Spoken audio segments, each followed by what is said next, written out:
Pag masarap yan, may premyo ka sa akin mamayang gabi. Pag tahimik ng kapaligiran. Pag huni ng gamo-gamo. So magluluto raw ng pineapple jam with langka. Ito langka. Wow. Itong langka tsaka pinya na to guys is galing sa Bicol. Pinadala sa amin ng aking bayaw. Igagrind namin siya guys gamit ito. Itong meat grinder. Pwede sa gulay, sibuyas, bawang, lahat. Prutas.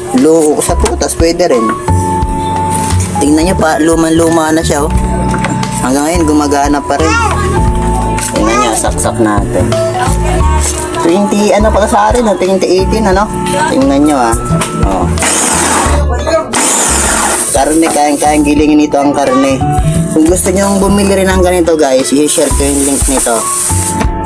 And kung sa TikTok mo to na papanood guys, click mo lang yung yellow basket, makakabili ka na. Sa FB naman, saka sa YouTube, click mo lang yung link na nandyan sa description, makakabili ka na. Pakinabang to guys, napakaraming pakinabang nito pag may handaan kayo. Hindi ka na maghihiwang gano'n, hindi luluha yung mata mo sa sibuyas. Hindi ka luluhang nag-iisa.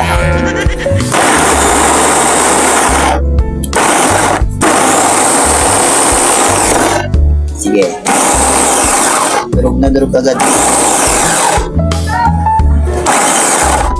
Tapos natin yung 1/4 na asukal sa 1 cup of water. And then, ilagay na natin yung ating chinap na pinya tsaka langka. Pag malambot na yan guys, idagdag nyo na rin yung giniling natin na pinya sa ating meat grinder. Yan lang. Halo-halo lang kayo mga lodi. Then halo-halo lang. Takpan nyo. At pag lumapot na yung sabaw, tapos na mga lodi. Kain na na. Okay, meron tayong pandesal dito mga lodi. Oh. Try natin sa pandesal. Yung nagluto, wala na eh. Napagod.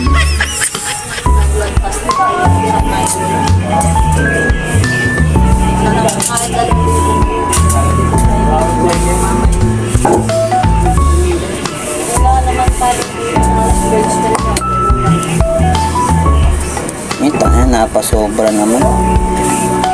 Kita niya ba mga lodi?